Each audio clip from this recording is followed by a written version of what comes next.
So Jesus, as we all know, was crucified. Jesus was crucified.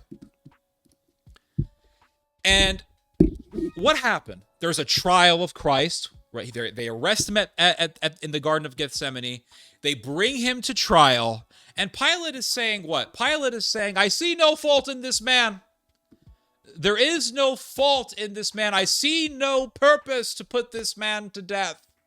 And the whole crowd screams, Metzeleb, Metzeleb, crucify him, crucify him, crucify him. And Pilate says, but I don't see any actions that he has done that warrants the death penalty. And the whole crowd continues, crucify him, crucify him, crucify him. And Pilate says, I will just have him scourged. And Pilate has him whipped. But the crowd demands his death. And the crowd says what? The religious leaders say what? The leaders of the very institution that Christ founded tell Christ what? That this man has made himself an enemy of Caesar because he has declared himself to be king. And anyone who declares himself to be king is an enemy of Caesar. And if you do not go against this enemy of Caesar, then you are no friend of ours because we have no king but Caesar. So Pilate is thinking, oh my God, these people are going to report me to the Caesar, and they're going to say that I'm protecting a rebel leader against the Roman state. And then it's going to be my head on the chopping block. So what does Pilate do? In fear of the mob and of the religious institution that Christ founded, by the way, and that now wanted to murder Christ, Pilate says, okay, Christ is going to be crucified. So they force Christ to carry his own cross and to walk all the way to Mount Golgotha while carrying this super heavy cross. Guys, has anyone here ever tried to carry lumber? I've done this many times. Carrying lumber, man, you try to pick up a few, 12 by 8s? Those are heavy. Imagine trying to carry a ginormous cross made out of pure lumber. And then you got to walk all the way up to this very steep hill that looks like a human skull because you're walking up to your death. What happens? Christ is carrying his cross. He's walking to Mount Golgotha. He's just been scourged. He's being humiliated, mocked, scoffed, spat upon. They ripped his beard. They beat him.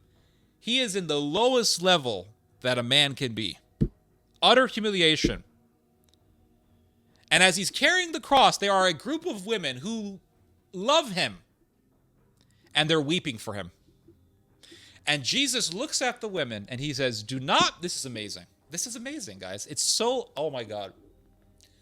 It's so profound. Jesus says to the women, O daughters of Jerusalem, do not weep for me, but rather weep for yourselves and your children. He doesn't just say weep for your children. He says weep for yourselves and for your children. In other words, weep for this generation and the generation that's coming next. Now, what does Jesus say about his generation? He says this generation is like a man who was possessed by a demon. And the demon lives in this guy's soul, in his body. Then the demon leaves and he says, he goes to his buddies and he says, I got a great house that I'm living in. You guys should come hang out with me. It's a great place. Great place. And so 7 more demons enter this guy's body. And now the guy is even way more possessed. And so his demonic possession increases 7-fold, and he spirals deeper and deeper into the abyss. And Jesus says, so it shall be with this generation. In other words, this generation is already demonic, but it's going to become even more demonic. And so we know this, right? We know that Jesus said this. He was saying that this generation that's going to kill me is going to get worse and worse. And then Jesus is carrying the cross. He's walking up to Mount Golgotha, and there are these women who are weeping for him. And he says, do not weep for me, O daughters of Jerusalem. Very important. He mentions the city, Jerusalem. O daughters of Jerusalem, do not weep for me, but rather weep for yourselves your generation, and weep for your children, weep for the next generation. So it's like millennials and Zoomers, right? That's the distance between generations that we're talking about. Very close. Weep for your generation and for the generation that's coming next. Well, what happened? Now, oh my God. Let me just mention the rest of what Jesus told them. He says to the ladies, the weeping ladies, he says, "For if they can do this in a green tree, what do you think they're going to do in the dry wood?" What does this mean, right? And I remember reading this verse a while back thinking, what is Jesus talking about? Then one day, this was a couple days ago, I was in Costco and somebody posted this verse on my channel and it just clicked as I was in Costco. It clicked. I thought to myself, oh my God, I think I finally understand what this verse is saying. If they can do this in a green tree, what do you think they will do in the dry wood? What does this mean? Well, Israel is presented as what? A green tree. A green tree, right? It's presented as a tree. Now, how do I know this? Because Paul, in his letter to the Romans, describes Israel as a tree and a root. And so you have the temple, and the temple was what? The temple is symbolized by St. Paul as branches on a root. And St. Paul is telling the Roman church that God cut off the original branches. Now, Christ tells the weeping ladies, if they can do this in a green tree, what do you think they will do in dry wood? What do you do with dry wood on a tree? Right, so you have a green tree, then you have dry branches. What do you do with dry branches? You cut them off. When you, in the spring season, when the trees awaken from their dormancy, you have living wood, and you know the living wood just by touching it. If you have enough experience with trees and gardening, you know a tree is alive just by touching it. I can just touch a branch, and I know if the wood is alive or dead just by touching it. You can feel the hollowness in dead wood. In living wood, you can feel it, and there's a sense of depth in the wood. You can feel it in your very flesh. It's an amazing feeling. You can feel it, and you know this is living wood because you can feel the depth of the wood. You know there's life that's just emanating out of it. And when a tree is dead, or when there are branches that are dead, and you're almost always going to have dead wood on a tree, you can just put your finger on the wood and you can feel the hollowness of it. And when wood is hollow, it's dead. And you can feel what? What can you feel? What type of texture do you always feel on dead branches? You feel dryness. It's dry. It's very dry, the wood. And so what do you do with those branches? You cut them off. And Paul is saying in his letter to the Romans, in Romans chapter 11, God cut off the original branches. Why would you cut off the branches? Because they were dead. So now let's rewind back to Jesus when he's carrying the cross. He's carrying the cross. He's walking up to Mount Golgotha. The ladies are weeping for him. And Jesus says what? Do not weep for me, but rather weep for your children and for yourselves. Weep for your generation and the next generation, the generation that's coming after ours. Because if they can do this in a green tree, what do you think they will do in dry wood? That's good. Now, what does this mean? Now that we understand what Jesus was saying, what Jesus was referring to by green tree and dry wood, what is he actually talking about? What is he prophesying? Before the death of the Messiah, when Jesus came to earth, the priesthood was what? It was still legitimate. Remember what Jesus said, follow what the Pharisees teach, but do not do what they do. So the priesthood still had this sense of legitimacy. Now, it was dying out, and Jesus made that very clear when he gave the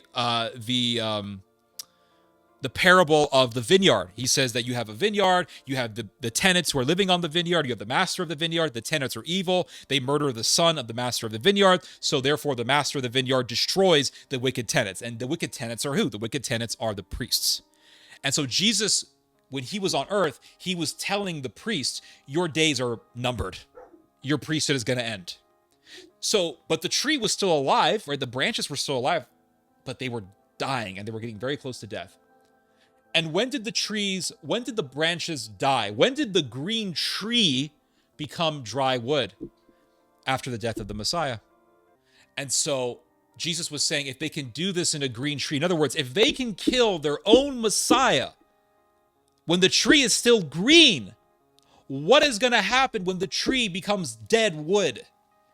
And what happened when the tree became dead wood? After they murdered the Messiah, the tree became dead. What did they do in the dry tree? They began to destroy each other. That's what they began to do. And the governor of the temple, as Josephus tells us in his history, Mr. Ananias, he said, no foreigners will be allowed to sacrifice in the temple. His name was Ananias. And Ananias, the governor of the temple, said no foreigner will be allowed to sacrifice in the temple, and that included the Caesar. And the Caesar said, so you guys aren't going to make any sacrifices on my behalf to maintain diplomacy with me? No, we're not. That's a declaration of war. And the Romans declared war on Judea, and there was a war that broke out. There was a war that broke out. And Christ was trying to tell the people in the temple. He was trying to tell the people in the temple. He said, why are you selling merchandise in the court of the Gentiles? This is a place for the Gentiles to pray, because my Father's house was built to be a house of prayer for all nations, and yet you guys use it as a house for selling merchandise and making profit. You guys despise the foreigner. You hate the foreigner. And that hatred towards foreigners escalated to the point where some decades after the death of Christ, the temple made an edict saying, we will no longer be doing sacrifices for the Caesar. We will not allow any foreigner to do sacrifices in the temple. And that racism that Christ was going against, that tribalism that Christ was combating, ended up being to the demise of the Jewish priesthood and to really Judea itself. And what happened? It wasn't just a war between the Jews and the Romans. It was a war, to a great extent, between the Jews themselves. And the Jews began to murder each other by the droves, and they exterminated so many other Jews in the city of Jerusalem. Josephus tells us that the streets were riddled with bodies and blood. And so go back to what Jesus told the weeping ladies. Do not weep for me, but rather weep for yourselves and for your children. For if they can do this in a green tree, what will they do in a dry wood? What did they do in a green tree? They murdered Christ. And so he's saying, do not weep for me, but weep for yourselves and weep for your children. Because what happened to that generation that was there in the time of Christ? What happened to Christ's generation? And what happened to the generation that came after that generation? The next generation. Both of these generations engulfed themselves in a civil war. And they began to murder each other. And Josephus recounts this in his history with graphic and vivid detail. And they were fighting over who was going to control Jerusalem. They were fighting over who was going to control the temple. Now remember what Jesus says. Pray, weep for your children. And he says that the day is coming when it will be a blessing to not have children. He says this. He says, the day is coming when people will envy those who do not have children. Why would people envy those who do not have children? Because children were butchered in masse in Judea, not by just the Romans, but by the Jews themselves.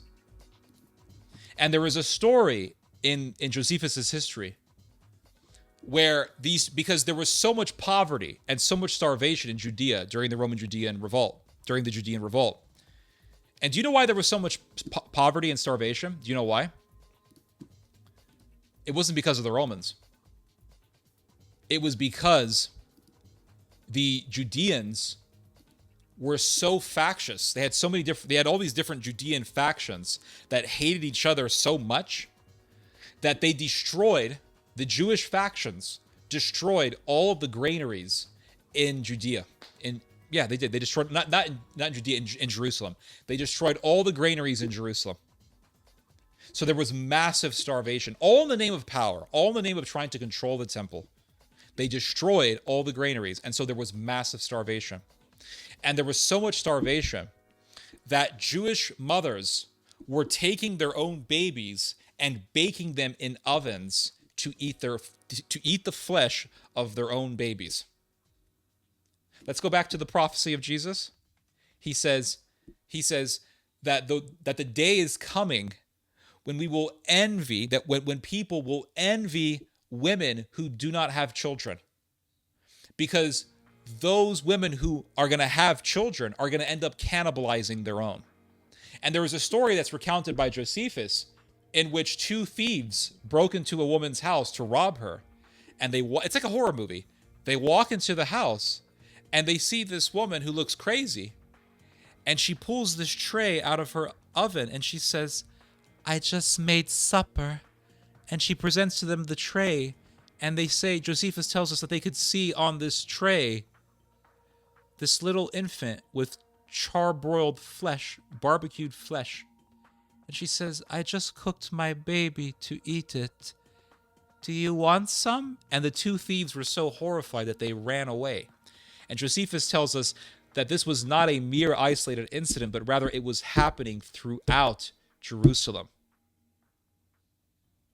And this is why Jesus told them, "Do not weep for me, but weep for your children and weep for yourselves. For if they, who's they? Judea. If they can do this in a green tree, in other words, if they can destroy, if they can murder their own Messiah in a green tree, what will happen when the tree becomes dead wood?" And they took their own Messiah and they nailed them on dead wood, and they became dead wood. And so Jesus was warning the people about the civil war that would blow up, that would spark between the Jews. And the Jews murdered each other. That civil war was a warning.